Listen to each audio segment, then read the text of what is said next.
വരച്ച് അമ്മയ്ക്കു കളംപാട്ടു നടത്തിടുന്നു.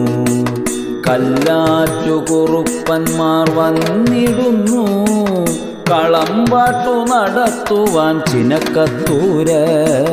ഭഗവതിയെ സ്തുതി ചെയ്തുകൊണ്ട് നന്ദുണി കൊട്ടി അവർ പാടുന്നു.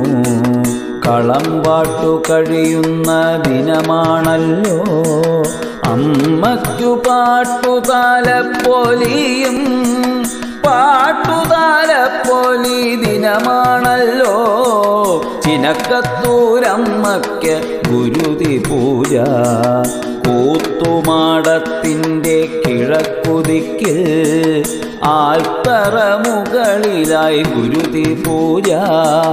പൂരത്തിന് 27 നാള് മുന്നേ തുടങ്ങുന്നു കൂത്താരംഭം.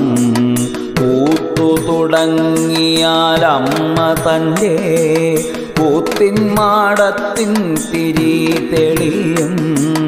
മുക്കണ്ണൻ തേങ്ങയുടച്ചിട്ടതിനുള്ളിൽ തിരി തെളിയിക്കുന്ന